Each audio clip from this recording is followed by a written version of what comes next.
Academy of Real homeopathy অর্থাৎ এআরএইচ আয়োজিত আজকের এই অনলাইন সেশনের সম্মানিত সঞ্চালক এবং সুপ্রিয় দর্শক শ্রোতা, আপনাদের সবার উপর শান্তি বর্ষিত হোক। আশা করি সবাই ভালো আছেন, সুস্থ আছেন। প্রথমেই শুকরিয়া জানাচ্ছি মহান রাব্বুল আলামিনের দরবারে, যার অশেষ করুণায় অত্যন্ত অত্যন্ত গুরুত্বপূর্ণ একটি বিষয় নিয়ে কথা বলবার সুযোগ আমি আজকে পেয়েছি। পাশাপাশি কৃতজ্ঞতা জানাচ্ছি এআরএইচ কে, যারা আমাকে এই বিষয়টি নিয়ে কথা বলবার জন্য সুযোগ করে দিয়েছে। আমি যেই প্রতিষ্ঠানকে রিপ্রেজেন্ট করি অর্থাৎ Kim, Kazi institute of management, আমাদের যে কোর ভ্যালু সেটি হচ্ছে গ্র্যাটিটিউড বা কৃতজ্ঞতা। আমরা যে মোটো নিয়ে কাজ করছি, আমরা একটি কৃতজ্ঞচিত্ত জাতি বা এ নেশন অফ গ্র্যাটিটিউড নির্মাণ করবার জন্য আমরা কার্যক্রম চালিয়ে যাচ্ছি। এবং আজকে যেহেতু আমি এই কৃতজ্ঞতা নিয়ে কথা বলার সুযোগ পেয়েছি, কাজে বুঝতেই পারছেন যে আমি বিশেষভাবেই আপনাদের প্রতি কৃতজ্ঞ। আলোচনা শুরু করবার আগে আমি একটু প্রেজেন্টেশনটা অন করতে চাই with the kind permission of the chair. আমাকে একটু সময় দেবেন।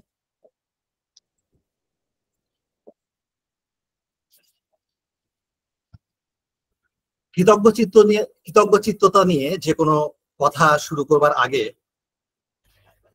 আমাদেরকে একটু সৃষ্টির আদিতে যেতে হবে। বাইবেলের ওল্ড টেস্টামেন্টের প্রথম চ্যাপ্টার জেনেসিস এবং আল কোরআনে মানব সৃষ্টি ইতিহাস বর্ণনা করা হয়েছে। আমি আল কোরআন থেকে বলছি। মহান স্রষ্টা সিদ্ধান্ত নিলেন যে তিনি তার প্রতিনিধি তৈরি করবেন। এটা শুনে ফেরেশতারা আল্লাহকে খুব ডিসকারেজ করে। তারা বলল যে আমরাই তো তোমার উপাসনা করছি, তাহলে শুধু শুধু মানব সৃষ্টির কি দরকার? তারা পরস্পর রক্তারক্তি করবে, হানাহানি করবে, অশান্তি তৈরি করবে। তখন স্রষ্টা বললেন যে আমি যা জানি তোমরা তা জানো না। তারপর তিনি পরম করুণা দিয়ে মানব সৃষ্টি করলেন। তারপর তাকে সবকিছুর নাম শেখালেন, অর্থাৎ পৃথিবীর যাবতীয় বিষয়ে তাকে জ্ঞান দিলেন। তারপর তিনি ফেরেশতাদেরকে ইনস্ট্রাকশন দিলেন যে তোমরা আদমকে সিজদা করো। বিনা বাক্য ব্যয়ে সব ফেরেশতাই সেই আদেশ পালন করলো, এক্সেপ্ট আজাজিল। তখন আল্লাহ আজাজিলকে জিজ্ঞেস করলো যে কেন তুমি সিজদা করছো না? আজাজিল বলল যে আমি তৈরি হয়েছি আগুন থেকে, আর আদম তৈরি হয়েছে মাটি থেকে।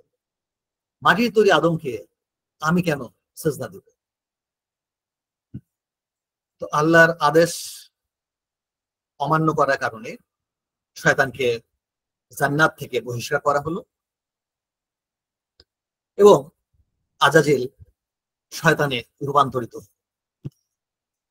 তখন শয়তান আল্লাহকে একটা ওপেন চ্যালেঞ্জ ছুড়ে দিয়েছিল। চ্যালেঞ্জ হচ্ছে এই, সে বলেছিল যেই আদমের জন্য তুমি আমাকে জান্নাত থেকে বের করে দিলে, সেই আদম সন্তানকে তুমি কৃতজ্ঞ অবস্থায় পাবে না, তাদের বেশিরভাগকেই কৃতজ্ঞ অবস্থায় পাবে না। আর আমি সামনে থেকে, পেছন থেকে, ডানে থেকে, বাঁয়ে থেকে, অর্থাৎ সব দিক থেকে তাকে অ্যাটাক করব এবং তাকে অকৃতজ্ঞ করব।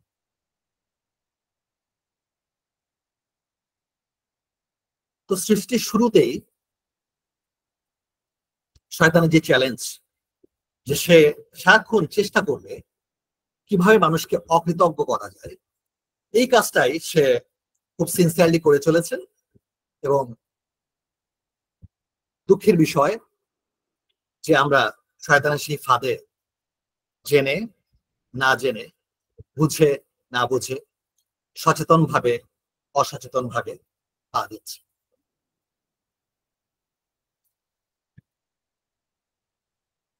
এখন আমরা যখন কৃতজ্ঞ হই, কৃতজ্ঞ চিত্ত হই, তখন আসলে আমরা আল্লাহর দলে থাকি। আর যখন আমরা অকৃতজ্ঞ হই, সে সময় আমরা শয়তানের যে এজেন্ডা সেটি বাস্তবায়নে সাহায্য করি। এ থেকেই বোঝা যায় যে আমাদেরকে কেন কৃতজ্ঞ চিত্ত হতে হবে এবং অকৃতজ্ঞ কেন হওয়া যাবে না। পবিত্র কোরআনের পাতায় পাতায় আপনি দেখবেন এই কৃতজ্ঞ চিত্ততা বা শুকরিয়া নিয়ে অনেক আয়াত রয়েছে। আমি অনেক এক্সাম্পল যাচ্ছি না, মাত্র দুটো এক্সাম্পল দিব। প্রথমটা হচ্ছে চ্যাপ্টার 2 ভার্স নম্বর 152, যেখানে বলা হয়েছে যে remember me and I shall remember you, be grateful to me and don't be ungrateful. মানে আমাকে স্মরণ করো, আমি তোমাদেরকে স্মরণ করব, কৃতজ্ঞ হও, অকৃতজ্ঞ হয়েও। আরেকটা ভার্স হচ্ছে চ্যাপ্টার 14 ভার্স নাম্বার 7, সেখানে আল্লাহ বলছেন give thanks to me and I will increase. কৃতজ্ঞ হও বা কৃতজ্ঞতা প্রকাশ করো, আমি তোমাকে আরো বাড়িয়ে দেব। এখানে বুঝতেই পারছেন বাড়িয়ে দেওয়া মানে হচ্ছে আল্লাহর রহমত এবং বরকত। তো রিলিজিয়াস পয়েন্ট অফ ভিউ থেকে আমি যতটুকু শেয়ার করলাম তা থেকে বুঝতে পারছেন যে প্রতিটি আস্তিক মানুষের কৃতজ্ঞ চিত্ত হওয়াটা ফরজ। এখন আমরা একটু বিজ্ঞানের দৃষ্টিভঙ্গি থেকে এই যে আমরা স্রষ্টার প্রতি কৃতজ্ঞ হব, কেন হব, এই ব্যাপারটা একটু তলিয়ে দেখবার চেষ্টা করি। পৃথিবী সৃষ্টি কিংবা এই বিশ্ব ব্রহ্মাণ্ড সৃষ্টির বিষয়ে বেশ কিছু থিওরি, প্যারাডাইম বা মডেল রয়েছে। তার মধ্যে সায়েন্টিস্টরা যে মডেলটিকে সবচেয়ে বেশি গ্রহণ করেন বা যে মডেলটি সবচেয়ে বেশি গ্রহণযোগ্যতা রয়েছে, সেই মডেল অনুযায়ী আজ থেকে 1400 কোটি বছর আগে, তার মানে হচ্ছে 13.75 বিলিয়ন ইয়ার্স ব্যাক, এক অকল্পনীয় উচ্চ তাপমাত্রায় একটি মহাবিস্ফোরণ ঘটে। কতটা উচ্চ তাপমাত্রা? সেটি হচ্ছে 10 to the power 32 degree centigrade. এবং এই মহাবিস্ফোরণের মধ্য দিয়েই মহাবিশ্ব সৃষ্টির যাত্রা শুরু হয়। এবং এই যাত্রা শুরু হওয়ার সাথে সাথে মহাবিশ্ব অবিশ্বাস্য গতিতে এক্সপ্যান্ড করতে শুরু করে, প্রসারিত হতে শুরু করে। পাশাপাশি এর টেম্পারেচার দ্রুত ফল করতে শুরু করে। সাধারণত কি হয় যে কোনো বিস্ফোরণ একটা আনকন্ট্রোলড কেওটিক সিচুয়েশনের দিকে এগিয়ে যেতে থাকে, কিন্তু এর একমাত্র ব্যতিক্রম হচ্ছে মহাবিশ্বের সূচনা লগ্নে ঘটে যাওয়া সেই মহাবিস্ফোরণ বা বিগ ব্যাং, যা ধ্বংস নয় বরং সৃষ্টির দিকে এগিয়ে গেছে। এবং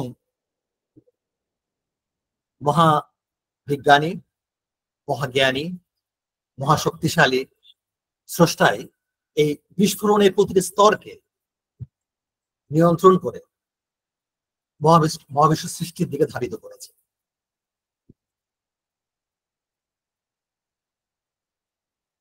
আমরা সবাই স্টিফেন হকিংস এর নাম জানি। স্টিফেন হকিংস বলেন যে বিগ ব্যাং এর পর যদি মহাবিশ্বের এই এক্সপ্যানশনের রেট 10,000 crore ভাগের 1 ভাগ কম হতো, 10,000 কোটি ভাগের 1 ভাগ কম হতো, তাহলে এই মহাবিশ্ব বর্তমান অবস্থা না এসে উল্টো আরো কন্ট্রাক্টেড হয়ে যেত, সংকুচিত হয়ে যেত। অন দ্য আদার হ্যান্ড, যদি এক্সপ্যানশনের রেট এর চেয়ে আরেকটু বেশি হতো, তাহলে মহাবিশ্বের কণাগুলো এত ছড়িয়ে যেত, এত ডিসপার্সড হয়ে যেত যে গ্যালাক্সি, গ্রহ, নক্ষত্র কিছুই তৈরি হতো না। অন্য কথায় মহাজ্ঞানী এবং সর্বশক্তিমান স্রষ্টার তার কুদরত বা ক্ষমতা বলে মহাবিশ্ব প্রসারণের হারকে ম্যাথমেটিক্যাল প্রিসিশনের মাধ্যমে যদি নিয়ন্ত্রণ না করতেন তাহলে এই মহাবিশ্ব পৃথিবীর সৃষ্টি হতো না।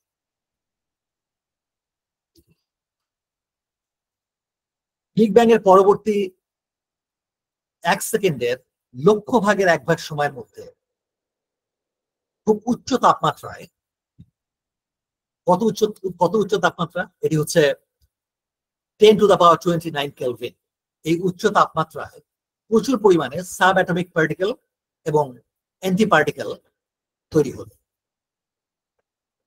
সাব অ্যাটমিক পার্টিকেলের মধ্যে রয়েছে কোয়ার্ক এবং লেপটন, আর অ্যান্টি সাব অ্যাটমিক পার্টিকেলের মধ্যে রয়েছে অ্যান্টি কোয়ার্ক এবং অ্যান্টি লেপটন। আমরা হয়তো অনেকেই জানি যে কোয়ার্ক হচ্ছে which make up protons and neutrons. On the other hand, lepton হচ্ছে which include electrons.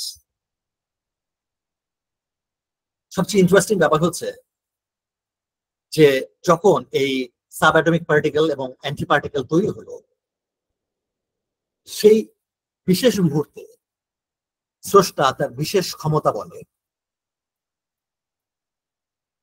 পার্টিকেলকে অ্যান্টি পার্টিকেলের চাইতে 3 কোটি ভাগের 1 ভাগ বেশি করে তৈরি করলেন, যাতে মহাবিশ্ব বস্তুকণা তৈরির দিকে অগ্রসর হতে পারে। এবং যদি এই পার্টিকেল এবং অ্যান্টি পার্টিকেল সমান সমান হতো তাহলে এই পারস্পরিক প্রক্রিয়ার মধ্য দিয়ে মহাবিশ্ব ধ্বংস হয়ে যেত। তো আমরা তো জানি যে মহান স্রষ্টা কোন বা হাওয়া বলেছেন এবং সঙ্গে সঙ্গে এই বিশ্ব ব্রহ্মাণ্ড তৈরি হয়ে গেছে, কিন্তু তৈরি হয়ে গেছে কিভাবে সেটি এই সায়েন্টিস্টরা ব্যাখ্যা করছে। এরপর কি ঘটলো যে মহাবিশ্বের তাপমাত্রা খুব দ্রুত ফল করতে শুরু করল এবং সেটি 100 কোটি সেন্টিগ্রেডে নেমে এলো। তখন প্রোটন এবং নিউট্রন, অর্থাৎ একটি প্রোটন এবং একটি নিউট্রন মিলে হাইড্রোজেনের নিউক্লিয়াস তৈরি করলো এবং 2টি প্রোটন এবং 2টি নিউট্রন মিলে হিলিয়ামের নিউক্লিয়াস তৈরি করলো। এরপর লক্ষ বছর ধরে light, X ray, radio wave, ultraviolet রে, কসমিক রে, এগুলোর অবাধ বিচরণ ছিল এই মহাবিশ্বে। এরপর 3 লক্ষ বছর কেটে গেছে। 3 লক্ষ বছর পর পৃথিবীর তাপমাত্রা যখন 3000 ডিগ্রি সেন্টিগ্রেডে নেমে এলো, তখনই প্রোটন মুক্ত ইলেকট্রনকে বন্দী করতে সক্ষম হল। ফলে হাইড্রোজেন এবং হিলিয়াম অণুর সৃষ্টি হল। এভাবে ধোঁয়ার মতো বিকিরণ সমৃদ্ধ মহাবিশ্ব ইলেকট্রনের বন্দিত্ব গ্রহণের মধ্য দিয়ে বস্তু জগৎ গঠনের দিকে অগ্রসর হল এবং মহাকর্ষ বলের কাছে আত্মসমর্পণ। মহান স্রষ্টা ইলেকট্রনকে নিউক্লিয়াসের নিগড়ে বন্দী করে বস্তু জগতের সূচনা করলেন এবং আলোক তরঙ্গকে বস্তু জগৎ থেকে আলাদা করে দিলেন।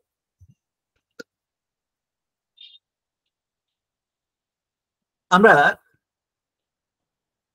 পৃথিবী নামক যে গ্রহে বাস করছি,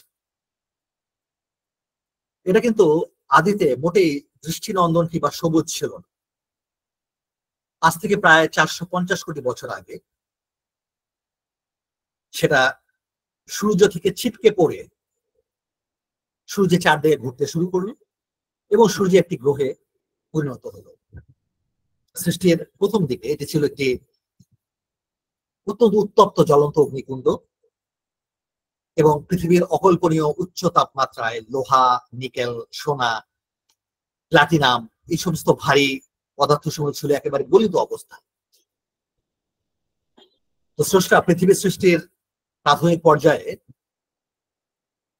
মঙ্গল গ্রহের মতো একটি অতিকায় গ্রহাণুর সাথে পৃথিবীর একটা ধাক্কা লাগায় এবং এই মার্স বা মঙ্গলের সঙ্গে পৃথিবীর ধাক্কা লাগার ফলে 2টি ঘটনা সৃষ্টি হবে।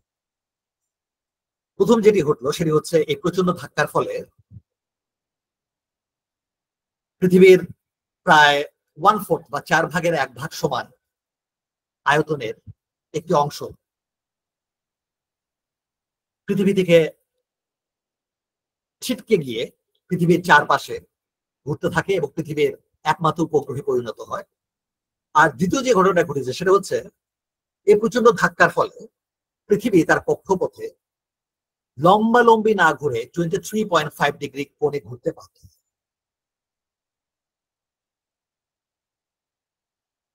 আর শুধু তাই না, এই চাঁদের আকর্ষণে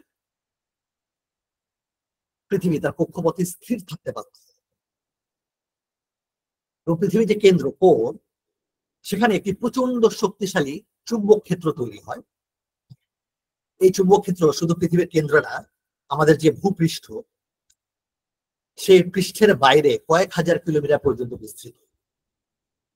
এবং স্রষ্টার অশেষ রহমতে, অশেষ করুণায় এই প্রবল শক্তিশালী ম্যাগনেটিক ফিল্ডের কারণে সূর্য থেকে বিচ্ছুরিত লক্ষ কোটি চার্জযুক্ত কণা সম্বলিত সৌরঝড় পৃথিবীর বায়ুমণ্ডলকে আঘাত করার আগেই সরে যেতে বাধ্য হয়। এই যে সৌরঝড়, এটি বায়ুমণ্ডলকে আঘাত হানতে যদি সক্ষম হতো, তাহলে ধীরে ধীরে বায়ুমণ্ডল ক্ষয় হয়ে নিঃশেষ হয়ে যেত এবং পৃথিবীতে জীবনের স্ফুরণ সম্ভব হতো। যেমন হয়নি মঙ্গল গ্রহে। মঙ্গল গ্রহে কোনো ম্যাগনেটিক ফিল্ড নেই এবং এর ফলে বায়ুমণ্ডলও নেই এবং এর ফলে মঙ্গল গ্রহে প্রাণেরও সৃষ্টি হয়। স্রষ্টা অনুগ্রহ করে পৃথিবীর কেন্দ্রের চারপাশে যে শক্তিশালী চৌম্বক কেন্দ্র বা ম্যাগনেটিক ফিল্ড তৈরি করেছেন, এটি যদি তৈরি না করতেন তাহলে মঙ্গল গ্রহের মতো পৃথিবীতেও কোনো প্রাণের অস্তিত্ব থাকত না। আমরা জানি যে পৃথিবী সূর্যের চারদিকে ঘন্টায় 1,08,000 কিলোমিটার স্পিডে 90 কোটি কিলোমিটার অতিক্রম করে 365 দিনে একবার ঘুরে আসে। আমরা ছোটবেলায় সবাই জিওগ্রাফি বা ভূগোলে এই জিনিসগুলি পড়েছি। পাশাপাশি পৃথিবীর নিজ অক্ষের উপর ঘন্টায় 1,670 কিলোমিটার স্পিডে 24 ঘন্টায় একবার ঘোরে। বিজ্ঞানী স্যার আইজ্যাক নিউটন তার বন্ধু সেন্ট পলের ডিন রিচার্ড বেন্টলির কাছে লেখেন যে অভিকর্ষ বল গ্রহগুলোকে চলমান করে থাকতে পারে বটে, কিন্তু একটা ডিভাইন পাওয়ার, একটা ঐশী ক্ষমতা ছাড়া এগুলো যেভাবে সূর্যের চারিদিকে ঘুরছে সেরকম ঘূর্ণন অর্জন করা সম্ভব ছিল। সুতরাং এই কারণে এবং অন্যান্য যুক্তি দিয়ে এই অবস্থার জন্য একজন বুদ্ধিমান এজেন্টের উপস্থিতি মানতে বাধ্য হয়েছে। উদাহরণস্বরূপ পৃথিবী নিজ অক্ষের উপর ঘন্টায় 1000 মাইলের বদলে মাত্র 100 মাইল স্পিডে যদি ঘুরত, তাহলে রাতের দৈর্ঘ্য হতো 10 গুণ বেশি। এর ফলে পৃথিবী এত ঠান্ডা থাকতো যার ফলে প্রাণের অস্তিত্ব সম্ভব হতো না। পাশাপাশি দিনটাও হতো অনেক দীর্ঘ, ফলে দীর্ঘদিনের প্রচন্ড উত্তাপ সমস্ত ক্ষেত খামারকে পুড়িয়ে দিত। যে সত্তাটি সবকিছু এত নিখুঁত ভাবে পরিকল্পনা করেছেন, তিনি মহাবুদ্ধিমান একজন মেকানিক হতে বাধ্য। বুদ্ধিমান হওয়া ছাড়াও এই এজেন্টকে এই বিশাল বস্তু সমূহকে সামাল দিতে যথেষ্ট শক্তিমান হতে হয়েছে। তো নিউটনের কথার সূত্র ধরেই বলতে হয় যে মহান স্রষ্টা, সে মহাপরিকল্পনাকারী, শুধু মহাজ্ঞানী নন, তিনি মহা শক্তিশালীও বটে। তো আমরা জানি যে পৃথিবী 365 দিনে সূর্যের চারদিকে সেকেন্ডে 30 কিলোমিটার স্পিডে ঘুরে আসে, এটিকে বলে বার্ষিক গতি। আবার 24 ঘন্টায় একবার নিজ অক্ষের উপর ঘুরে, এটাকে বলে আহ্নিক গতি। এগুলো আমরা ছোট থাকতেই জিওগ্রাফিতে পড়ে এসেছি। তো পৃথিবীর আহ্নিক অক্ষ বার্ষিক গতির অক্ষর সাথে 23.5 ডিগ্রি কোণ করে সূর্যের চারদিকে ঘুরে।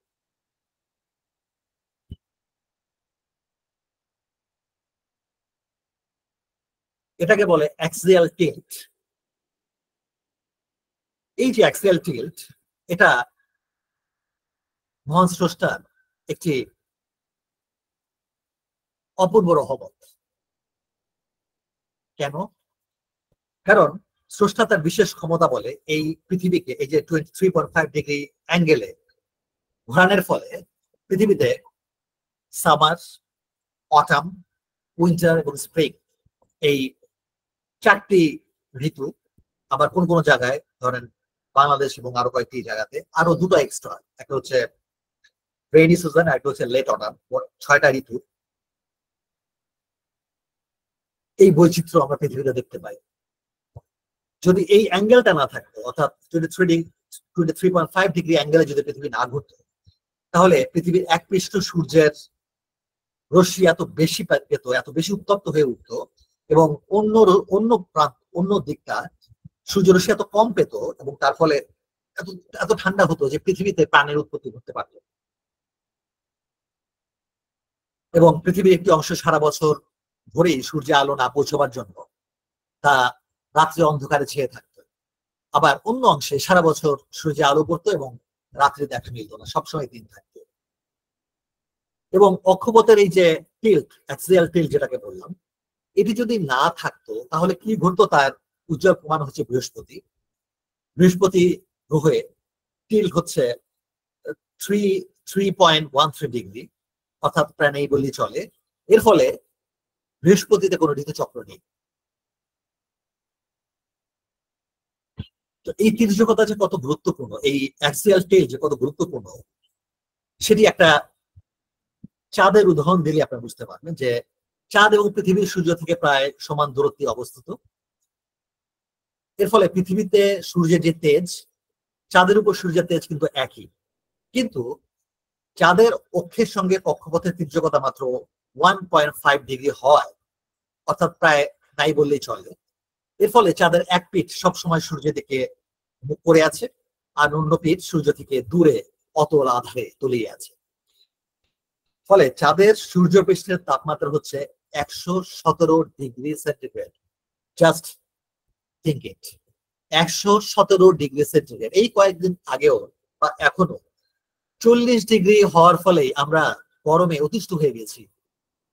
মানে আমরা ভাবছি যে এত গরমে মানুষ কিভাবে বাঁচে। তো এখানে যদি 117 ডিগ্রি সেন্টিগ্রেড হতো তাহলে কি হতো? অন দ্য আদার হ্যান্ড, আধার পৃষ্ঠের তাপমাত্রা হচ্ছে -163 ডিগ্রি সেন্টিগ্রেড। অর্থাৎ পৃথিবীতে যদি এই অ্যাক্সিয়াল টিল্ট বা এই তির্যকতা না থাকতো, তাহলে পৃথিবীর এক প্রান্তে নেমে আসতো চিরস্থায়ী দিন এবং অসহনীয় উষ্ণতা, আর অন্য পৃষ্ঠে চিরস্থায়ী রাত এবং অকল্পনীয় শীতলতার অভিশাপ। সূরা কাসাসে আল্লাহ এজন্যই বলছেন যে, বলো তোমরা কি ভেবে দেখেছো আল্লাহ যদি দিনকে কিয়ামত পর্যন্ত স্থায়ী করেন, তাহলে আল্লাহ ছাড়া এমন কোন উপাস্য আছে যে তোমাদেরকে রাত্রির আবির্ভাব ঘটাবে বা রাত্রি এনে দেবে? এখন এই যে দিনকে কিয়ামত কিয়ামত পর্যন্ত স্থায়ী রাখা, আল্লাহ এটা কিভাবে করবেন? যদিও আল্লাহ কোন বললে এটা হয়ে যাবে, কিন্তু কোন বলার পরে যে ঘটনা ঘটবে সেটা হচ্ছে পৃথিবীর যে অ্যাক্সিয়াল টিল্ট, এটা 0 ডিগ্রির কাছাকাছি চলে আসলেই দিন কিয়ামত পর্যন্ত স্থায়ী হয়ে যাবে।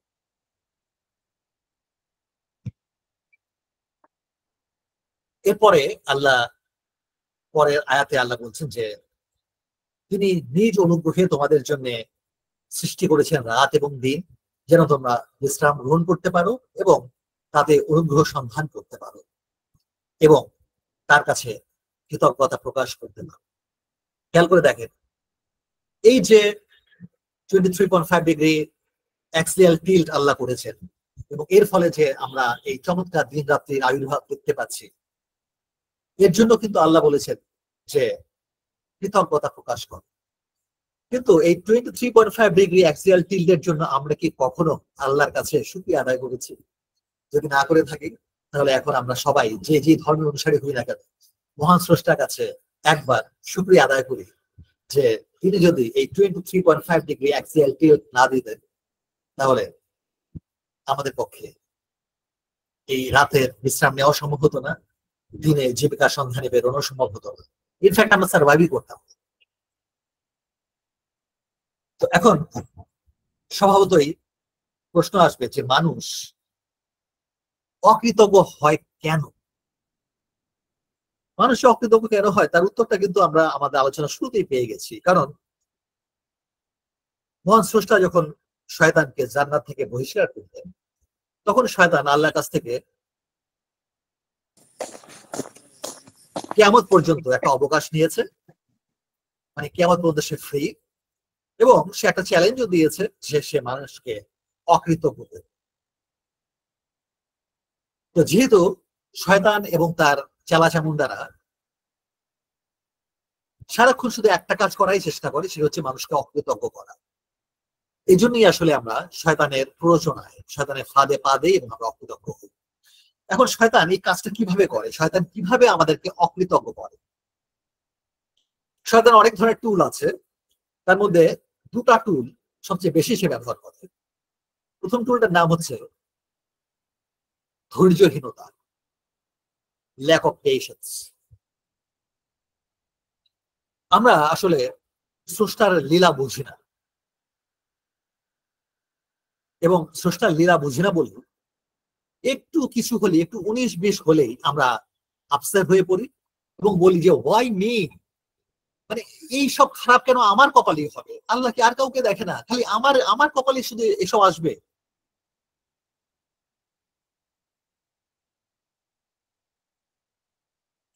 তো আমরা যখন অল্পতেই ধৈর্যহীন হয়ে যাই, তখন আমরা কিন্তু আসলে অকৃতজ্ঞতা প্রকাশ করি, এবং শয়তান তখন হাততালি দিয়ে আনন্দে নেচে ওঠে। আসলে আমাদের জীবনে যে খারাপ ঘটনাগুলো ঘটে, আমরা আমাদের বুদ্ধির স্তর থেকে, আমাদের ইন্টেলেকচুয়াল লেভেল থেকে আমরা বুঝতে পারি না যে হয়তো এর মধ্যেই স্রষ্টা আমাদের কাছে, আমাদের জন্য ভালো কিছু রেখেছে। আমরা একটা কথা বলে থাকি যে attitude of gratitude. Attitude of gratitude মানে কিন্তু এই না যে যখন ভালো কিছু ঘটবে, অর্থাৎ আল্লাহ আমার মনে একটা আশা পূর্ণ করেছেন, আমি ভালো একটা কিছু অর্জন করতে পেরেছি, আমি যা হতে চেয়েছি তা হতে পেরেছি, বা যা পেতে চেয়েছি সেটা পেয়ে গেছি, তখন আমরা খুব কৃতজ্ঞ চিত্তে আল্লাহকে বলি শুকর আলহামদুলিল্লাহ, হ্যাঁ, বা হরি ওম, বা থ্যাংকস গড। এটা কিন্তু অ্যাটিটিউড অফ গ্র্যাটিটিউড না। অ্যাটিটিউড অফ গ্র্যাটিটিউড হচ্ছে ভালো কিংবা মন্দ যেটাই আসুক না কেন, সব পরিস্থিতিতেই আল্লাহর কাছে, ভগবানের কাছে বা ঈশ্বরের কাছে কৃতজ্ঞতা জ্ঞাপন। ভালো হলে তো আমরা খুশি হচ্ছি, আর যদি ভালো না হয় তাহলে আমাদেরকে বুঝতে হবে, ভাবতে হবে, বিশ্বাস করতে হবে যে এর মধ্যে হয়তো আমার জন্য স্রষ্টা কোনো কল্যাণ রেখেছে। আপনাদেরকে এবার একটু গল্প শুনি। এই যে ভদ্রলোকের ছবিটি দেখতে পাচ্ছেন, এনার নাম হচ্ছে ডেনিস ওয়েটলি।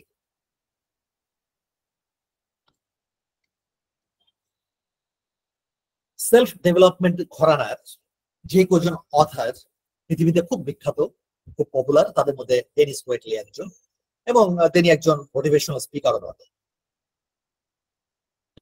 তো তার জীবনের একটি ঘটনা আপনাদের সাথে আমি শেয়ার করছি। ডেনিস ওয়েটলি একটা মোটিভেশনাল স্পিচ দেবার জন্য শিকাগো থেকে লস অ্যাঞ্জেলেস যাবে।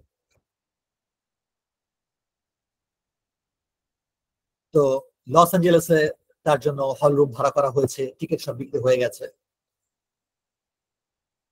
তো ডেনিস ওয়েটলি শিকাগোতে যখন বিমান বন্দরে ঢুকলেন, ততক্ষণ তার একটু দেরি হয়ে গেছে। সেজন্য তিনি এয়ারপোর্টে দৌড় দেওয়া শুরু করলেন, এবং এয়ারপোর্ট অনেক বড়, বিশাল, তার সময় লাগতো। তো দৌড়ে তিনি টার্মিনালে পৌঁছে গিয়ে দেখেন যে টার্মিনাল গেট বন্ধ হয়ে গেছে, বিমান উঠবার যে সিঁড়ি সেটাও সরিয়ে ফেলা হয়েছে। তিনি গেট কিপার মহিলাকে বিমানটি থামানোর জন্য অনেক অনুনয়, বিনয়, অনুরোধ, এরপর তর্ক বিতর্ক করলেন। তিনি বোঝাবার চেষ্টা করলেন যে দেখেন, লস অ্যাঞ্জেলেসে আমার জন্য হাজার খানিক লোক অপেক্ষা করছে, হল ভাড়া করা হয়ে গেছে, আমি না গেলে চলবে না, আমাকে যেতেই হবে।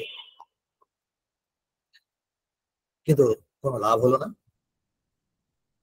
এবং চোখের সামনে দিয়ে তিনি দেখলেন যে বিমানটি রানওয়ে দিয়ে চলে গেল। তিনি রাগে ক্ষোভে চলে এলেন টিকিট কাউন্টারে, এবং মনে মনে তিনি গজগজ করতে লাগলেন যে ওয়াই মি, এটা আমার সঙ্গেই কেন ঘটবে, সবাই প্লেনে উঠতে পারলো, আমি কেন উঠতে পারলাম না, অথচ আমার উঠাটা সবচেয়ে জরুরি ছিল। তো তিনি টিকিট কাউন্টারে আসলেন, যে তিনি খুব ফর্মাল কমপ্লেইন করবেন। তো তিনি কমপ্লেইনের জন্য যে অ্যাপ্লিকেশন ফর্ম সেটা নিলে সেটা পূরণ করলেন। এই সময় একটা বিকট বিস্ফোরণের শব্দ হল। তিনি লাইনে দাঁড়ানো অবস্থাতেই জানতে পারলেন যে যেই বিমানে তার যাবার কথা ছিল, যেটি এইমাত্র টেক অফ করলো, টেক অফ করার সঙ্গে সঙ্গে এটি বিধ্বস্ত হয়েছে। এর বাম দিকে যে ডানা, সেই ডানার যে ইঞ্জিন, সেই ইঞ্জিনটি ভেঙে রানওয়েতে পড়েছে। হাইড্রোলিক লাইন এবং কন্ট্রোল কেবল ছিঁড়ে গেছে এবং হাইড্রোডাইনামিক্স এর নিয়ম অনুযায়ী প্লেনটি কন্ট্রোল হারিয়ে ভূপাতিত হয়। আগুন ধরে যায়, বিস্ফোরণ ঘটে এবং বিমানের সকল আরোহী এবং ক্রু সবাই নিহত হন। ডেনিস ওয়েটলি স্তম্ভিত হয়ে কিছুক্ষণ দাঁড়িয়ে রইল। এ সম্পর্কে তিনি নিজে লিখেছেন যে আমি স্থানুর মতো অনেকক্ষণ দাঁড়িয়ে রইলাম। এরপর টিকেটের লাইন ত্যাগ করে এয়ারপোর্টে হোটেলের এক রুমে গিয়ে উঠলাম। বিছানার পাশে কার্পেটে আমি হাঁটু গেড়ে দাঁড়ালাম এবং 2 হাত জড়ো করে কান্নায় ভেঙে পড়লাম। আমি ঈশ্বরের কাছে গভীর গভীর কৃতজ্ঞতা জ্ঞাপন করলাম এবং অনুতপ্ত হলাম। এরপর 1 যুগ পার হয়ে গেছে, এখনো আমার কাছে ফ্লাইট 191 এর টিকিটটি রয়ে গেছে। আমি এটি কখনোই ফেরত নেবার জন্য ট্রাভেল এজেন্টের কাছে পাঠাই। আমি এইটি আমার আমার এইটি আমি আমি এই টিকিটটি আমার অফিসের দেয়ালে বুলেটিন বোর্ডে আটকে রেখেছি। যখনই আমার জীবনে খারাপ কিছু ঘটে, কিছু একটা চেয়ে পাইনি, কোন একটা আশা পূরণ হয়নি বা কিছুতে ব্যর্থ হয়েছি, সে সময় আমি এই টিকিটটার দিকে তাকাই এবং তখনই গভীর কৃতজ্ঞতায় আমার মনটি ভরে ওঠে।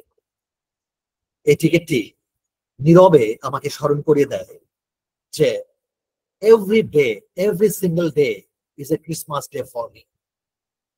আমি যে এখনো বেঁচে আছি, এটাই তো স্রষ্টার বড় রহমত। আপনারা যারা আলিফ লায়লা পড়েছেন তারা সিন্দাবাদের গল্প জানেন। আমরা জানি যে সিন্দাবাদ 7 বার সমুদ্র যাত্রা করেছিল। পঞ্চম যে যাত্রা, সেই যাত্রায় তার জাহাজ ডুবি হয় এবং সে একটি কাঠের উপর ভাসতে ভাসতে চলতে থাকে এবং ভাসতে ভাসতে সে একটি নির্জন দ্বীপে এসে উপস্থিত।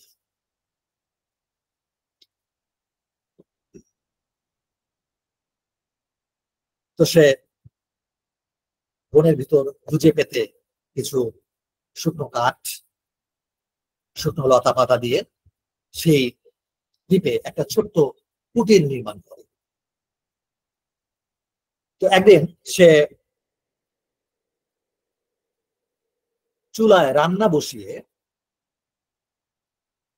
বনে গেছে শুকনো কাঠ আনতে। হঠাৎ সে দূর থেকে দেখতে পেল যে সেই চুলোর আগুন ছড়িয়ে পড়ে তার সেই কুটিরে আগুন লেগে গেছে এবং দূর থেকে সে দেখলো যে দাউ দাউ করে তার কুটিরটা জ্বলছে এবং ধোঁয়া উঠছে। সিন্দাবাদের মন ভীষণ খারাপ। ডেনিস ওয়েটলির মতো সেও মনে মনে বললো যে আমি এত হতভাগ্য কেন, এই ঘরটাও পুড়তে হলো, আমি এখন কিভাবে আবার এই ঘর তৈরি করবো।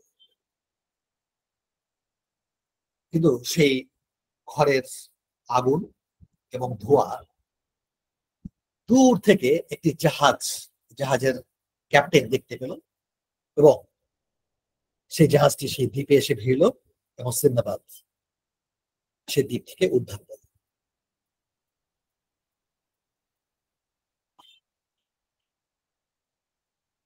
আরেকটি গল্প আমি আপনাদেরকে স্মরণ করিয়ে দিতে চাই। সেটি হচ্ছে গজনীর সুলতান মাহমুদ তার একজন ভৃত্য ছিল, তার নাম হচ্ছে আয়াজ। আয়াজকে সুলতান মাহমুদ অত্যন্ত স্নেহ করতেন, খুব পছন্দ করতেন, কারণ এই আয়াজ ছিল অত্যন্ত বিশ্বস্ত। কিন্তু একসময় আয়াজ কয়েকজন মন্ত্রীর ষড়যন্ত্র শিকার হলেন এবং আয়াজকে ভুল বুঝে সুলতান মাহমুদ তাকে কারাগারে নিক্ষেপ করলেন। কিন্তু আয়াজ তার বিশ্বাসে অটল ছিল। সে বিশ্বাস করত যে আজ হোক কাল হোক একদিন সুলতান মাহমুদ তার ভুল বুঝতে পারবেন এবং তিনি মুক্তিও পাবেন। তো দিন যায়, মাস যায়। তো কারাবন্দীদের জন্য কিছু নিয়ম কানুন আছে, যেমন তাদেরকে কয় বেলা খেতে দেওয়া হবে, কি দেওয়া হবে। কিন্তু যে সময় কথা বলছি তখন কারাবন্দীদের জন্য এত নিয়ম কানুন ছিল না। তো এক টুকরা রুটি হয়তো দেওয়া হতো, সেটাই হয়তো এক সপ্তাহ ধরে খেতে হতো। তো বন্দীরা ওই রুটি একটু একটু করে খেত এবং জমিয়ে রাখতো। আয়াজও তাই করলেন। একবার আয়াজ একটা রুটি পেয়েছে, সেই রুটি থেকে খানিকটা খেয়ে পাখিটা তুলে রেখেছে যে সারা সপ্তাহ ধরে খাবে। তো ঘুম থেকে উঠে আয়াজ দেখলো যে তার চোখের সামনে দিয়ে একটা ইঁদুর সেই রুটির টুকরা মুখে নিয়ে পালিয়ে যাচ্ছে। এখন কিন্তু পরবর্তী এক সপ্তাহ আয়াজকে না খেয়ে থাকতে হবে। কিন্তু এই দৃশ্য দেখে আয়াজ হেসে উঠল। এটা দেখে তার যে কারার সঙ্গী, সে বলল, তোমার এই শেষ সম্বলটা ইঁদুর নিয়ে গেল, তুমি তখন না খেয়ে থাকবে, তারপর তুমি হাসছো কেন? আজ বলল যে দেখো, আমার এখানকার রিজিক শেষ হয়ে এসেছে, অতএব আমি এখন মুক্তি পাবো। আয়াজের মনে হয়েছে যে আমি এখন যে পরিস্থিতিতে পড়লাম, এই যে খারাপ তো আর কিছু হতে পারে না, অতএব এরপরে আমার মুক্তি ছাড়া আর কোনো কিছু নেই। এবং আয়াজের ধারণা সঠিক ছিল। এর কিছুদিন পর সুলতান মাহমুদ তার ভুল বুঝতে পারলেন এবং আয়াজকে মুক্তি দিয়ে তাকে দরবারে ডেকে পাঠালেন। তো এই যে তিনটা গল্প আপনাদের সঙ্গে শেয়ার করলাম, ডেনিস ওয়েটলির গল্প, সিন্দাবাদের গল্প এবং আয়াজের গল্প, এই তিনটা গল্প থেকে আমরা আসলে কি শিখি? এই তিনটা গল্প থেকে আমরা এটাই শিখলাম যে আমাদের জীবনে অনেক সময় অনেক দুর্ঘটনা ঘটে, খারাপ কিছু ঘটে, তখন আমরা খুব আপসেট হয়ে যাই। আমাদের মনে প্রশ্ন জাগে, যেটা আমার কপালেই ঘটতে হলো, এটা না ঘটলে কি হতো না? কিন্তু একজন শুকর গোজার বান্দা, যিনি তার স্রষ্টার প্রতি কৃতজ্ঞ, এই ধরনের সিনারিওতে সে কখনোই আপসেট হবে না। বরং সে মনে মনে ভাববে যে এটি যে আমি পাইনি, নিশ্চয়ই এটি আমার জন্য ভালো হতো না, এটি পাওয়া আমার জন্য ভালো হতো, কিংবা এই না পাওয়ার মধ্যেই আমার জন্য হয়তো কল্যাণ হয়েছে। তাহলে আমরা অকৃতজ্ঞ কেন হই এবং শয়তান আমাদেরকে কিভাবে অকৃতজ্ঞ করে, তার প্রথম যে টেকনিকটা অ্যাপ্লাই করে শয়তান, তার নাম হচ্ছে ধৈর্যহীনতা। আর দ্বিতীয় যেই চুলটা শয়তান ইউজ করে, তার নাম হচ্ছে পরশ্রীকাতর। আসলে আমরা সবাই আমার কি আছে, আমার কতটুকু আছে, স্রষ্টা আমাকে কি দিয়েছে, এখানে আমরা ফোকাস খুব কমই করি। আমরা শুধু ফোকাস করি আমাদের কি নেই, কি আমি পেতে পারতাম কিন্তু পাইনি, আল্লাহ আমাকে কি দিল না, অন্যকে কি দিল।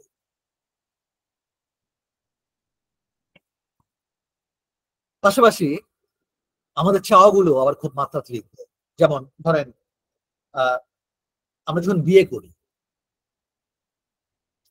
একটি ছেলে চায় যে তার স্ত্রী হবে রন্ধন পটীয়সী, রোমান্টিক ক্যাটারিনা কাইফ। আবার একটি মেয়ে কি চায় যে তার হাজবেন্ড হবে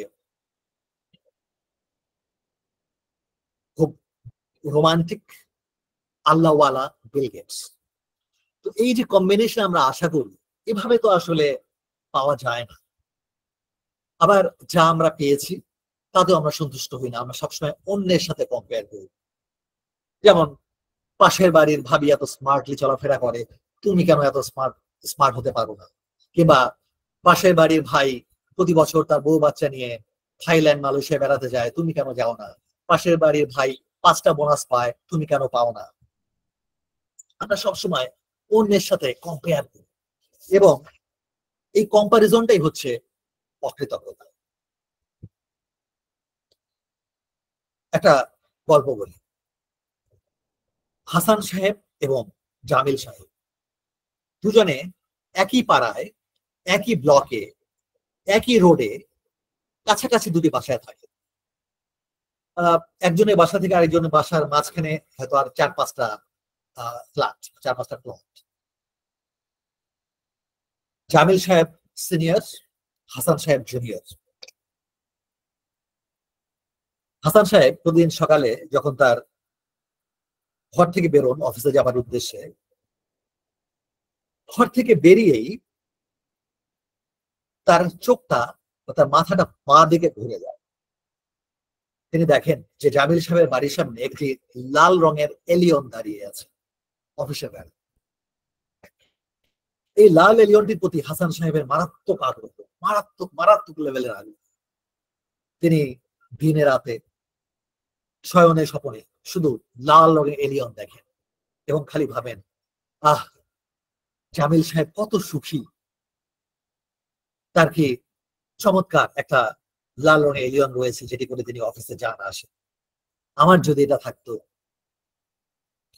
তো এভাবে দিন যায়, মাস যায়। একদিন সকালবেলা হাসান সাহেব অফিসে এসে দেখেন তার টেবিলের উপরে একটা এনভেলাপ। এনভেলাপটা খুলে দেখেন যে এটি একটি প্রমোশন লেটার। হাসান সাহেবের প্রমোশন হয়ে গেছে, এবং প্রমোশন পেয়ে তিনি যতটা না খুশি হলেন, তার থেকে বেশি খুশি হলেন এই ভেবে যে এবার সেই লাল রঙের এলিয়নটা তার হতে যাচ্ছে। তিনি আনন্দে উদ্বেলিত হয়ে ওয়াশরুমে চলে গেলেন।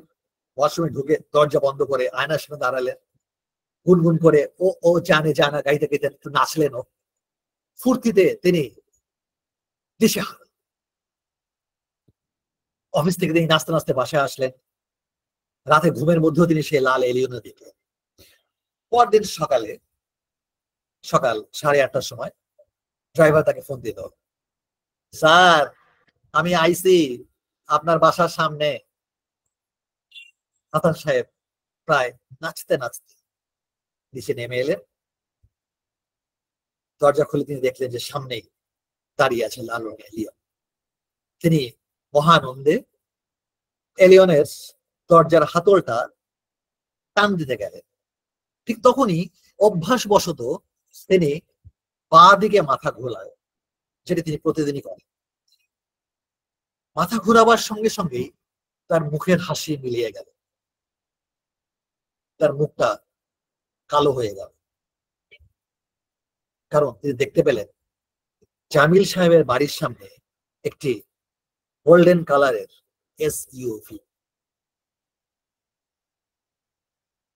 যেই লাল এলিয়নটি পাবার জন্য হাসান সাহেব দিন রাত স্বপ্ন দেখেছেন, সে এলিয়নকে তিনি পেলেন।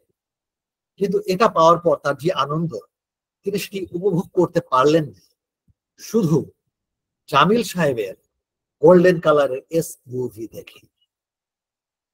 প্রিয় সুধী, আসলে আমরা সবাই কম বেশি এই হাসান সাহেব।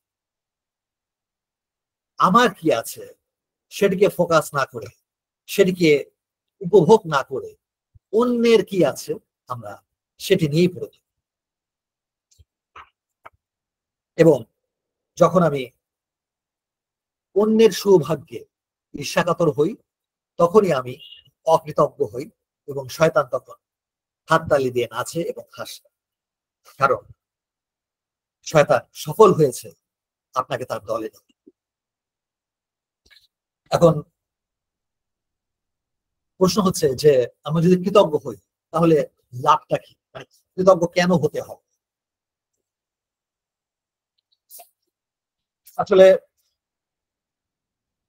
কৃতজ্ঞ হতে হবে কারণ কৃতজ্ঞ হওয়াটা হচ্ছে আপনি যে আস্তিক তার প্রমাণ।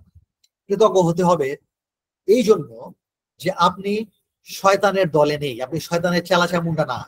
শয়তানের এজেন্ডা বাস্তবায়ন আপনি করতে চাচ্ছেন, তাকে শয়তানের এজেন্ডা বাস্তবায়নে আপনি সহযোগিতা করতে চাচ্ছেন, এই জন্যই আপনাকে কৃতজ্ঞ হতে হবে। এখন কৃতজ্ঞ হলে যে কি কি লাভ,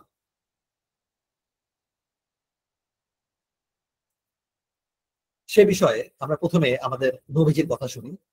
এটি আবু দাউদ এবং নাসাই শরীফে বর্ণিত রয়েছে। মুয়াদ ইবনে জাবাল কর্তৃক বর্ণিত একটি হাদিস, যেখানে নবীজি মুয়াদকে বলছেন যে, হে মুয়াদ, আল্লাহর কসম আমি তোমাকে ভালোবাসি। প্রত্যেক ওয়াক্তের নামাজে তুমি অবশ্যই এই প্রার্থনা করবে যে, হে আল্লাহ, আমাকে সাহায্য করো যাতে আমি আরো ভালোভাবে তোমাকে স্মরণ করতে পারি, আরো ভালোভাবে তোমার প্রতি কৃতজ্ঞতা জানাতে পারি, আরো ভালোভাবে তোমার ইবাদত করতে পারি। খেয়াল করুন, নবীজি আমাদেরকে শেখাচ্ছেন প্রত্যেক ওয়াক্তের নামাজের পরই আল্লাহর কাছে এই প্রার্থনা করবার জন্য, যেন আল্লাহ আমাদেরকে সাহায্য করেন যাতে আমরা আরো ভালোভাবে তাকে স্মরণ করতে পারি, আরো ভালোভাবে তার কাছে কৃতজ্ঞতা প্রকাশ করতে পারি এবং আরো ভালোভাবে তার ইবাদত করতে পারি। বুঝতে পারছেন কৃতজ্ঞতা প্রকাশ কতটা কতটা গুরুত্ব।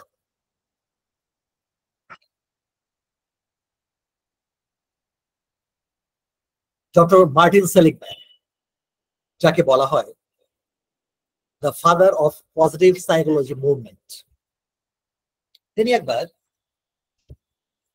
বেশ কিছু সংখ্যক ডিপ্রেসড লোকজনকে নিয়ে একটা গবেষণা করেন। যাদেরকে নিয়ে তিনি গবেষণা করেন এরা সবাই অনেকদিন ধরে খুব ডিপ লেভেলের ডিপ্রেশনে ভুগছিল। তো তিনি তাদেরকে একটা সাজেশন দিলেন। সাজেশনটা হচ্ছে এই, যে প্রত্যেককে আজ রাত থেকে গ্র্যাটিটিউড জার্নাল মেনটেন করতে হবে। গ্র্যাটিটিউড জার্নাল আর কিছুই না, প্রতিদিন রাত্রে ঘুমোতে যাওয়ার আগে একটা ডায়েরি নিতে হবে এবং সেখানে লিখতে হবে যে আজকে কিসের জন্য আমি কৃতজ্ঞ, মানে আজকে কি হয়েছে যেটা আমাকে সুখী করেছে।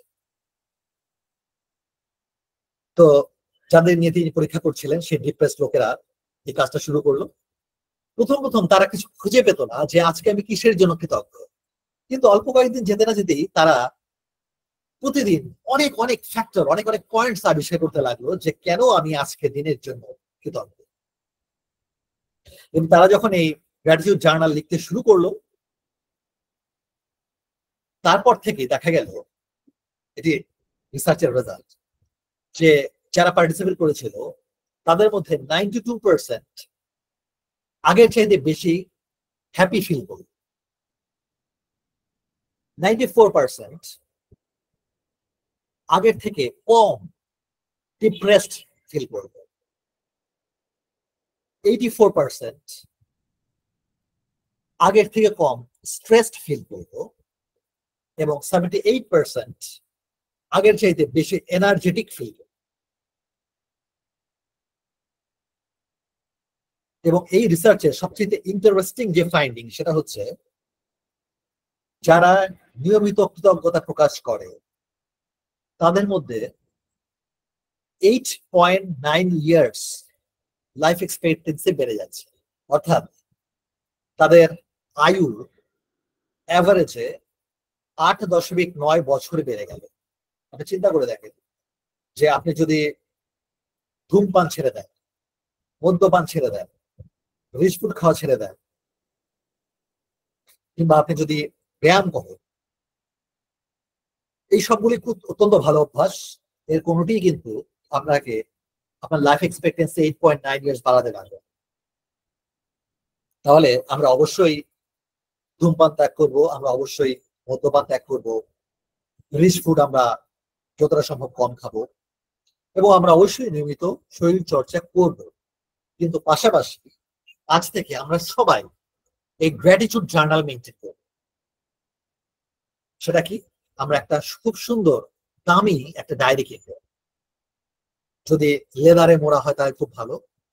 এটা হচ্ছে আমার একটা খুব মূল্যবান অ্যাসেট। এটাতে কি করবো, প্রত্যেকদিন রাত্রে আমি ঘুমোতে যাবার আগে সর্বশেষ যে কাজটি করবো সেটা হচ্ছে আজকের দিনটি আমি কেন কৃতজ্ঞ এটা লিখবো। তো সেলিং ম্যানের টিমের মতো আমাদেরও এরকম হয়, প্রথমত আমরা কিছু খুঁজে পাবো না যে কেন আমি কৃতজ্ঞ, কিন্তু যতই দিন যাবে দেখা যাবে প্রতিদিনই আমি অনেক অনেক পয়েন্টস পাচ্ছি যে আজকে আমি এতগুলো কারণের জন্য কৃতজ্ঞ।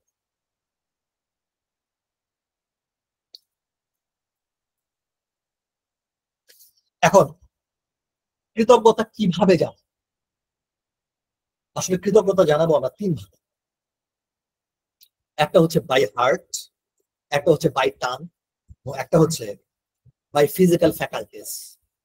বাই টাং মানে হচ্ছে আমরা মুখে কৃতজ্ঞতা স্বীকার করবো, যেমন একটা ভালো কিছু হলে আমরা শুকর আলহামদুলিল্লাহ বলি না, এটা আমরা বলবো, মুখে বলতে হবে। পাশাপাশি আমরা বাই হার্ট, অর্থাৎ আমরা গভীর ভাবে ফিল করবার চেষ্টা করব যে আমি কেন কৃতজ্ঞ। এই যে আজকে আলোচনা শুরুতে এই বিশ্ব ব্রহ্মাণ্ড তৈরি হওয়ার বিষয়ে কিছু সাইন্টিফিক তথ্য আপনাদের সঙ্গে শেয়ার করছি, আপনি দেখেন যে এই তথ্যগুলো যদি আমরা একটু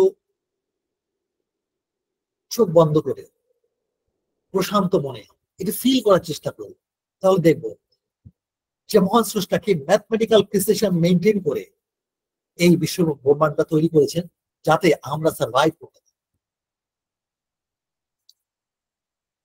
আর তৃতীয় যে ওয়ে সেটি হচ্ছে বাই ফিজিক্যাল ফ্যাকাল্টিস, মানে হচ্ছে আমার বিহেভিয়ার, আমার অ্যাকশন, আমার অ্যাক্টিভিটিস এর কৃতজ্ঞতা প্রকাশ করে। তাহলে আমরা কিভাবে কৃতজ্ঞতা প্রকাশ করবো? আমরা তিনভাবে কৃতজ্ঞতা প্রকাশ করব, by heart, by tongue and by physical faculties. এখন আপনি কি কখনো আসলে বাই হার্ট কৃতজ্ঞতা অনুভব করেছেন স্রষ্টার প্রতি? যদি করে থাকেন শুকর আলহামদুলিল্লাহ। আর যদি না করে থাকেন তাহলে আজকে এই মুহূর্তে আমরা একটা ইন্টারেস্টিং কাজ করি। কাজটা হচ্ছে আমরা একটা মেডিটেশন করি।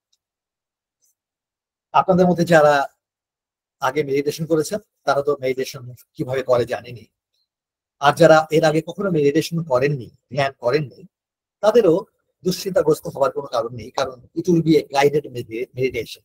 গাইডেড মেডিটেশন মানে হচ্ছে আপনাদের কাজ হচ্ছে চোখ বন্ধ করবেন, মেরুদণ্ড সোজা করে যেখানে বসে আছেন সেখানে বসবেন, আর আমি যা বলছি সেগুলো শুনে মনে মনে কল্পনা করবেন। আপনার কাজ শুধু এটুকু, চোখ বন্ধ, মেরুদণ্ড সোজা।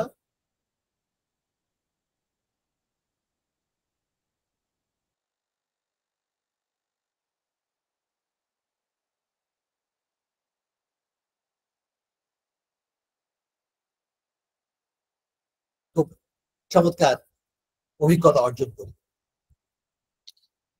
যে যেখানে আছেন সবাই মেরুদণ্ড সোজা করে বসেন, একটু রিল্যাক্স ফিল করবার চেষ্টা করেন, রিল্যাক্স, একটু হাত পা নেড়ে আরাম করে বসুন। এরপর ধীরে ধীরে চোখ বন্ধ করেন,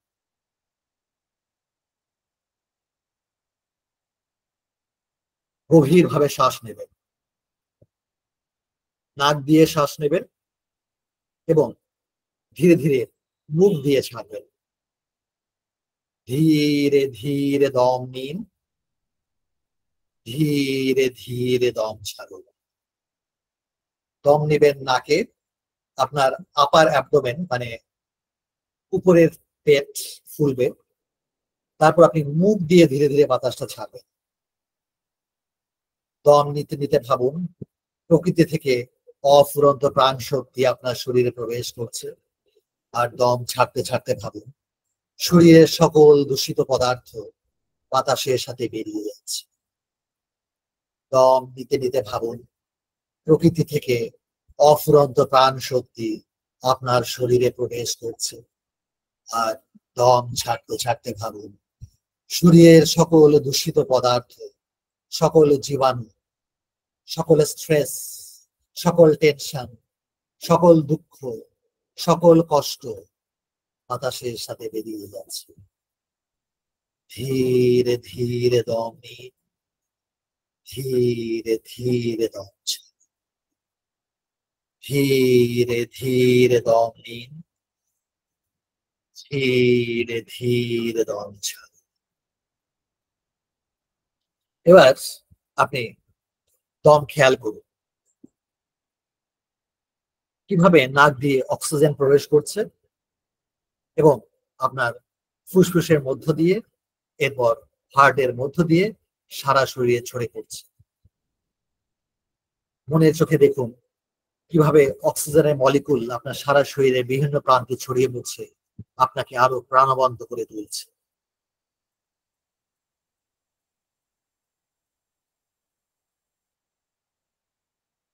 আপনি শুধু খেয়াল করতে থাকুন কিভাবে বাতাস নাক দিয়ে আপনার শরীরে প্রবেশ করছে, কিভাবে নাক দিয়ে বের হয়ে যাচ্ছে।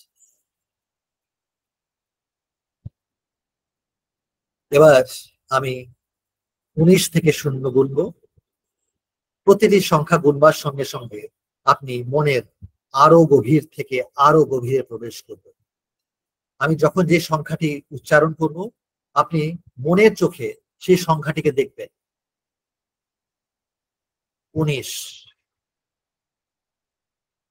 18, গভীর থেকে গভীর, আরো গভীরে, 17, 16, 15, গভীর থেকে গভীরে, আরো গভীরে, 14, 13, 12, 11, 10, গভীর থেকে গভীরে, আরো গভীরে, আরো গভীরে, মনের অতলে তলিয়ে যাচ্ছে না। 9, 8, 7, 6, 5, গভীর থেকে গভীরে, আরো গভীরে, 4, 3, 2, 1, 0, গভীর থেকে গভীরে, আরো গভীরে। আপনি মনের খুব গভীর একটা স্তরে অবস্থান করছে।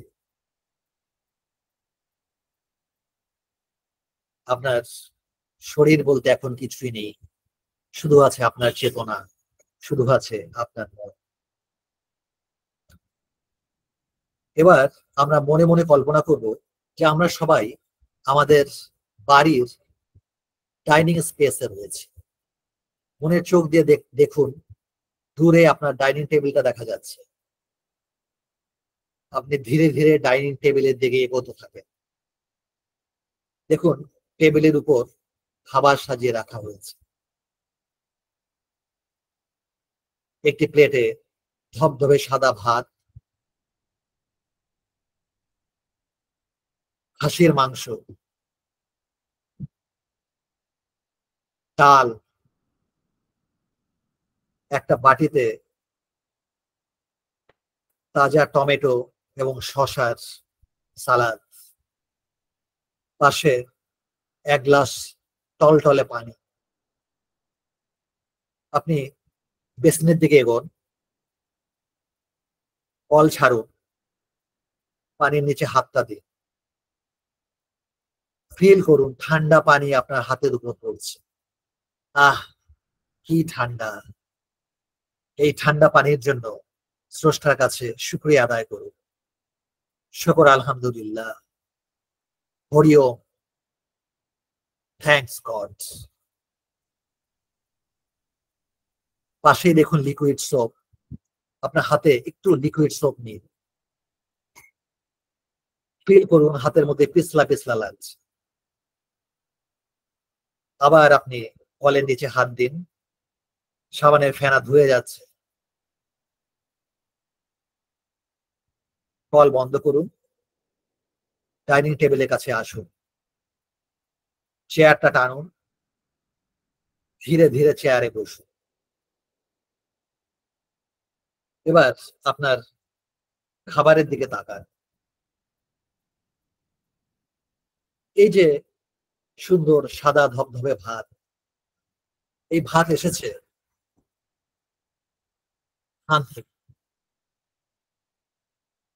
বীজ বোনার জন্য মাটিকে সৃষ্টিকর্তা খনিজ সমৃদ্ধ করেছেন, সমুদ্র থেকে পানি এনে তাকে সিক্ত করেছেন, আকাশ থেকে নাইট্রিক বা নাইট্রাস অ্যাসিড বৃষ্টির পানির মাধ্যমে মাটিতে ছড়িয়ে দিয়েছে।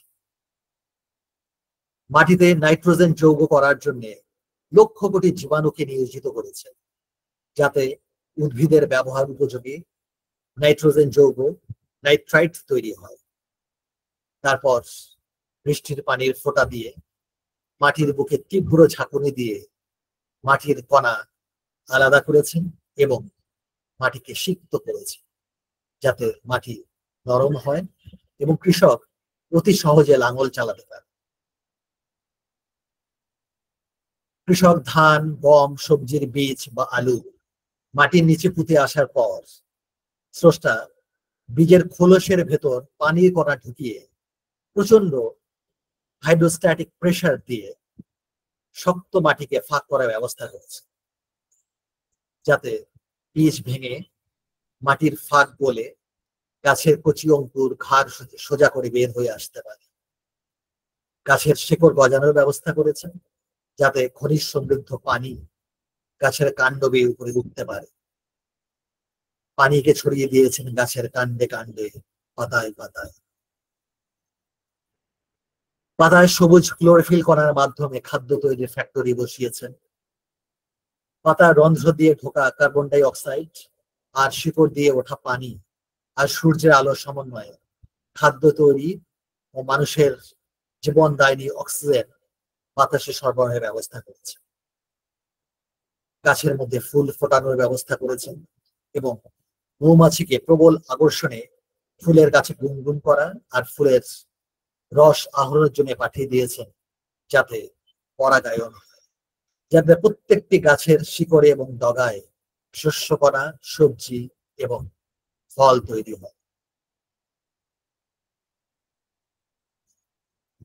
শুকরিয়া আদায় করে কৃতজ্ঞতা জানান স্রষ্টা।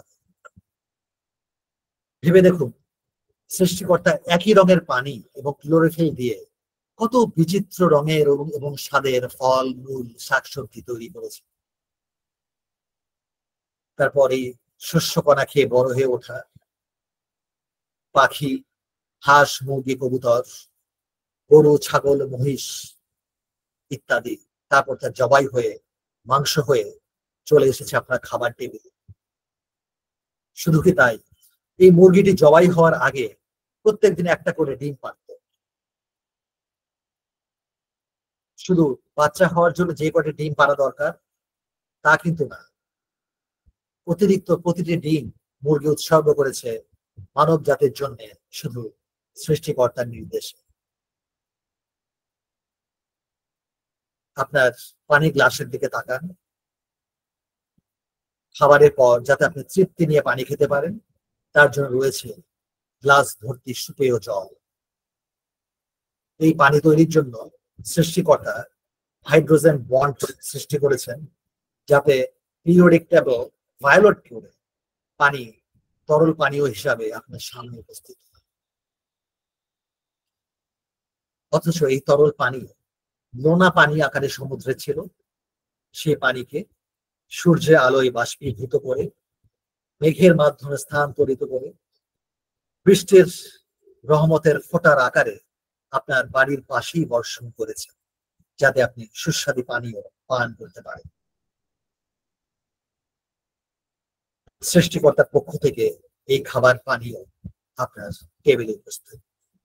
এই পানীয়র জন্য সৃষ্টিকর্তাকে কৃতজ্ঞতা জানান, বলুন শুকর আলহামদুলিল্লাহ, কিংবা থ্যাঙ্কস গড, কিংবা হরিওম।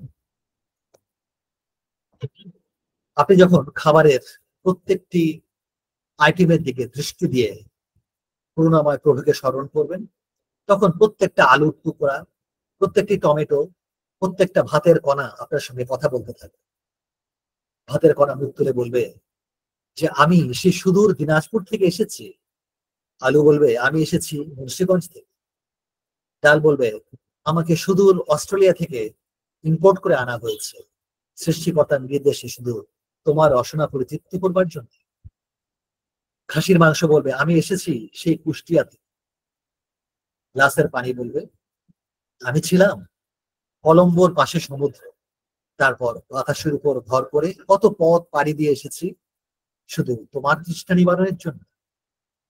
আপনি অবাক বিস্ময়ে গভীর ভাবে অনুভব করবার চেষ্টা করেন যে প্রত্যেকটি খাবার হচ্ছে স্রষ্টার জীবন্ত উপহার এবং তার অসীম করুণার জীবন্ত, অকাট্য এবং প্রমাণ্য দলিল।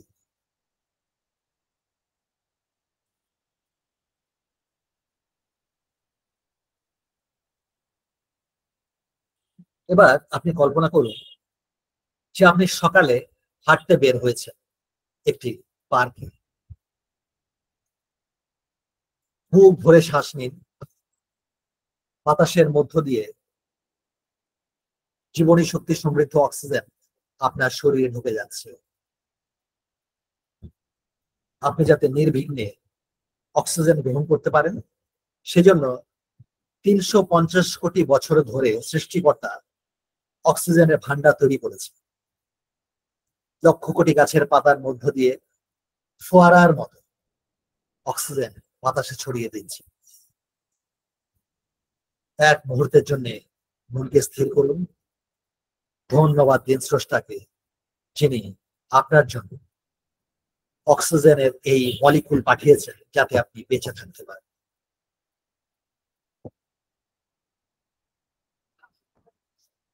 আমরা সাধারণত দম কিভাবে আসছে এবং যাচ্ছে তা খেয়ালই করি। নাক এবং শ্বাসনালী দিয়ে বাতাস আপনি আপনি শ্বাসনালী দিয়ে ফুসফুসে প্রবেশ করে এবং বেরিয়ে আসে। আসলে এটি কন্ট্রোল করে অটোনমিক নার্ভাস সিস্টেম। আমাদের অগোচরে এই দমের মাধ্যমে শরীরের ভেতর যে কি পরিবর্তন ঘটে যাচ্ছে তা একবার যদি চিন্তা করেন তাহলে বিস্মিতই হবেন না, স্রষ্টার প্রতি গভীর কৃতজ্ঞতায় আপনার মাথা নুয়ে আসবে। আমরা যখন একবার দম নিচ্ছি, এই একবার দম নেওয়ার সাথে সাথে শরীরের 5 ট্রিলিয়ন রক্তকণিকা বাতাসের মুখোমুখি। প্রত্যেকটি রক্তকণিকায় রয়েছে 280 মিলিয়ন হিমোগ্লোবিনের অণু। প্রতিটি হিমোগ্লোবিনের অণু 8টি করে অক্সিজেন পরমাণুকে ধরতে এবং পরিবহন করতে পারে। প্রতিবার দমের সঙ্গে সঙ্গে 11 ইন্টু 10⁻21 অর্থাৎ 11-র পাশে 21টি শূন্য বসালে যে সংখ্যা হয় সেই পরিমাণ অক্সিজেন মলিকুল আমাদের শরীরে প্রবেশ করে। আমাদের অস্তিত্বের জন্য, আমাদের জীবনের জন্য, আমাদের বেঁচে থাকবার জন্য এত প্রয়োজনীয় অক্সিজেন আমরা কিন্তু পাচ্ছি পুরোপুরি ফ্রি। এজন্য গভীর কৃতজ্ঞতায় বলি শুকর আলহামদুলিল্লাহ, হরিওম বা থ্যাঙ্কস গড। এই যে নিঃশ্বাস নিতে পারছেন এই জন্য প্রভুকে বলেন হে আমাদের সৃষ্টিকর্তা, হে প্রভু তোমাকে ধন্যবাদ। আমরা কত অভিযোগ করি, কত কিছুর জন্য হাহাকার করি, অথচ স্রষ্টা যে আমাদের নিঃশ্বাস নেবার সামর্থ্য দিয়েছেন তার জন্য আমরা দিনে কয়বার শুকরিয়া আদায় করি বলুন তো? আমরা আসলেই কি এর মূল্যটা বুঝি? কেন বুঝি? বুঝি না কারণ অক্সিজেনের মূল্য কত সেটি আমরা কখনো হিসাব করে দেখি। ধরেন 1 সিলিন্ডার অক্সিজেন যেটি হাসপাতালে রোগীদেরকে দেওয়া হয়, এখানে 1400 লিটার অক্সিজেন যা দিয়ে 10 থেকে 12 ঘন্টা সাপোর্ট দেওয়া যায়। এর দাম হচ্ছে মিনিমাম 15,000 টাকা। তাহলে দিনে লাগবে দুটো। সেই হিসেবে আমাদের মাসে প্রায় 9 লক্ষ টাকা এবং বছরে 1 কোটি টাকা খরচ করতে হবে। চিন্তা করে দেখুন, শুধু দম নেবার জন্যই আমাদেরকে 1 কোটি টাকা খরচ করতে হতো, যেটি স্রষ্টা আমাদেরকে ফ্রি দিয়েছে। এর জন্য কি আমাদের গভীর কৃতজ্ঞতায় স্রষ্টার কাছে মাথা নত করা উচিত না। এবার আপনি কল্পনা করুন যে পার্কে হাঁটবার পর বুক ভরে দম নিয়ে হাঁটতে হাঁটতে আপনি গেট দিয়ে বেরিয়ে এসছেন। পার্কের গেটেই একজন সবজি বিক্রেতা সবজি বিক্রি করছে। আপনি তার কাছ থেকে সবজি কিনে রিক্সায় উঠেছেন, রিক্সাওয়ালা আপনাকে নিয়ে যাচ্ছে। কল্পনা করুন যে আল্লাহ কিভাবে মানুষকে মেধা, যোগ্যতা এবং পেশার শ্রেণী বিভাগ তৈরি করেছেন যাতে সমাজ সচল সচল থাকে। আমি, আপনি, রিক্সাওয়ালা, কৃষক, সবজি বিক্রেতা, ধোপা, নাপিত, আমরা সবাই একই আদমের সন্তান, যেন একই বৃন্তে শত ফুল। সমাজকে সচল রাখার জন্য প্রত্যেকের প্রয়োজন রয়েছে। ভেবে দেখুন, যদি কৃষক সবজি না ফলাতো, আড়তদার যদি সবজি ঢাকায় নিয়ে না আসতো, সবজি বিক্রেতা যদি খুচরা দরে বিক্রি না করতো, তাহলে আপনি সবজি কিনতে পারতেন। আর যদি রিক্সাওয়ালা ভাই আপনাকে রিক্সায় করে আপনার সবজির বোঝা সহ বাসায় নিয়ে না আসতো, তাহলে আপনাকে কত কষ্ট করে এই 10 কেজি ওজন বহন করে বাসায় ধর্মাক্ত হয়ে আসতে হতো। এরা সবাই স্রষ্টার করুণার দূত। স্রষ্টাকে কৃতজ্ঞতা ভরে স্মরণ করুন, কৃতজ্ঞতা জানান কৃষককে, সবজিওয়ালাকে এবং রিক্সাওয়ালাকে। এবার আপনি কল্পনা করুন যে আপনি বাসায় ফিরে বাথরুমে ঢুকে গোসল সেরে ফ্যানের নিচে বসেছেন। কি চমৎকার পানি সরবরাহের ব্যবস্থা, গোসল করার সরঞ্জাম, সাবান রাখবার সাবানদানি, টয়লেট, প্যান। একসময় গোসল করার জন্য মানুষকে নদী, পুকুর বা হাম্মামখানা যেতে হতো, আর টয়লেট করতে যেতে হতো জঙ্গলে। সৃষ্টিকর্তা তার অপার মহিমায় স্তরে স্তরে মানুষের মধ্যে কিছু মেধাবী মস্তিষ্ক নিত্য নতুন আবিষ্কারের ধারণা সঞ্চার করেছেন বলেই প্রত্যেকের ঘরেই এখন এক একটা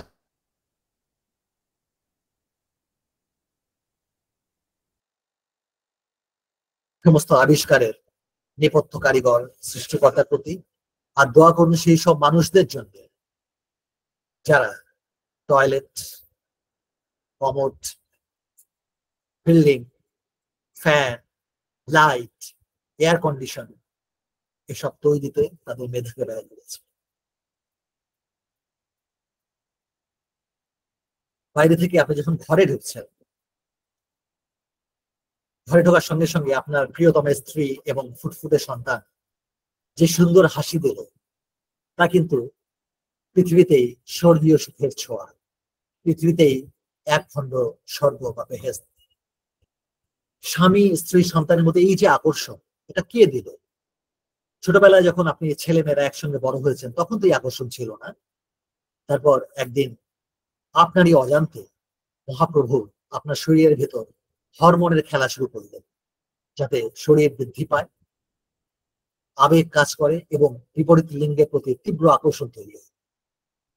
তারই ছন্দে ছন্দায়িত হয়ে আপনি হন্যে হয়ে মনের মতো সঙ্গী খুঁজতে থাকলেন এবং অবশেষে বিয়ে করলেন। কত ভাবের আদান প্রদান, কত চোখের ভাষার বিনিময়, কত আনন্দের ফোয়ারা বয়ে গেল আপনাদের জীবনে পরতে পরতে। বিয়ের পর সন্তানের জন্য তীব্র আকাঙ্ক্ষা তৈরি হলো, কোল জুড়ে এলো ফুটফুটে সন্তান। তারপর আবার যখন বয়সের ভাটা পড়বে, তখন স্বামী বা স্ত্রীর প্রতি আকর্ষণ আস্তে আস্তে দিক পরিবর্তন করে ধাবিত হবে সন্তানের দিকে, ধাবিত হবে নাতি নাতনির প্রতি। যেই মহাপ্রভুর নির্দেশে জীবনে এত আনন্দ, এত মায়া, এত ভালোবাসা, তাকে অন্তরে অন্তঃস্থল থেকে কৃতজ্ঞতা জানায়, গভীর ভাবে কৃতজ্ঞতা জানায়, প্রভুর প্রতি গভীর ভাবে কৃতজ্ঞতা জানান সবকিছুর, সবকিছুর। আপনার অস্তিত্বের জন্য, এই বিশ্ব ব্রহ্মাণ্ডের জন্য, অক্সিজেনের জন্য, প্রকৃতির জন্য, সমস্ত নিয়ামতের জন্য, আপনার মা বাবার জন্য, আপনার স্বামী স্ত্রীর জন্য, আপনার সন্তানের জন্য।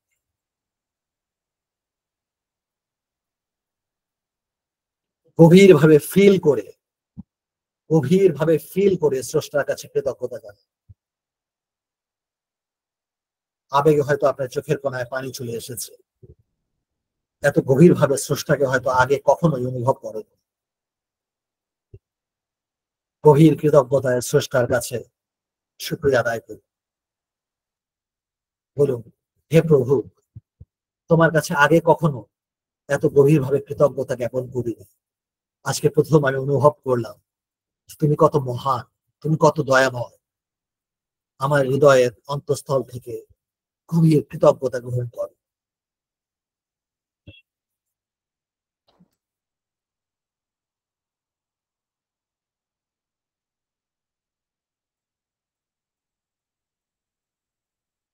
চমৎকার এক অনুভূতিময় সময় কাটালাম আমরা এখন। এবার আমরা ধীরে ধীরে বাস্তব জগতে ফিরে আসবো। বড় করে দম নিন, দম ছাড়ুন। আবার বড় করে দম নিন, দম ছাড়ুন। আমি এখন 0 থেকে 7 গুনবো এবং প্রতিটি সংখ্যা গোনার সঙ্গে সঙ্গে মনের অবচেতন অবস্থা থেকে ধীরে ধীরে সচেতন অবস্থায় সবাই চলে আসবে। লম্বা দম নিন। 1, 2, 3। আপনি ধীরে ধীরে অবচেতন মন থেকে চেতন মনে ফিরে আসছে। 4, 5, 6। লম্বা দম নিন, লম্বা দম ছাড়ুন। 7 গোনার সঙ্গে সঙ্গে চোখ খুলবেন আপনি এবং স্রষ্টার প্রতি আরেকবার গভীর কৃতজ্ঞতা অনুভব করবেন। 7।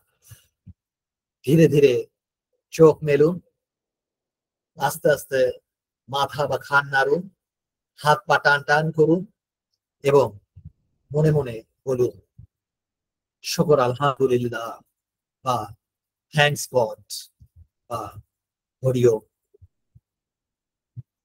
আমরা এতক্ষণ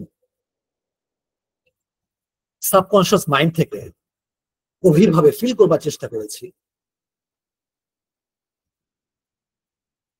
যে স্রষ্টার কি অপার করুণা আমাদেরকে ঘিরে রেখেছে। এটা শুধু মেডিটেটিভ লেভেলে না, এটি শুধু ধ্যানের মধ্যে না, প্রতিটি দমে দমেই আমরা এটি ফিল করবার চেষ্টা করব। তাহলে দেখব আল্লাহ যেই কমিটমেন্ট করেছেন, পবিত্র কোরআনে যে বলেছেন give thanks to me, I will give you more. তাহলে দেখব যে আমাদের জীবন সুখে, আনন্দে, কল্যাণে এবং সাফল্যে ভরপুর হয়ে উঠেছে। আসুন আমরা সবাই স্রষ্টার কাছে বলি যে হে প্রভু, হে মহাপ্রভু, তুমি না চাইতেই আমাদেরকে কত কিছু দিয়েছ, আর একটা মাত্র জিনিস তুমি আমাদেরকে দাও, আর সেই একটা মাত্র জিনিস হচ্ছে একটি কৃতজ্ঞ হৃদয়। প্রিয় সুধী, এতক্ষণ এত ধৈর্য ধরে আমার কথা শুনবার জন্য এবং আমার সঙ্গে চমৎকার একটা মেডিটেশন করবার জন্য সবার কাছে অনেক অনেক কৃতজ্ঞতা জানিয়ে আজকে আলোচনা শেষ করছি।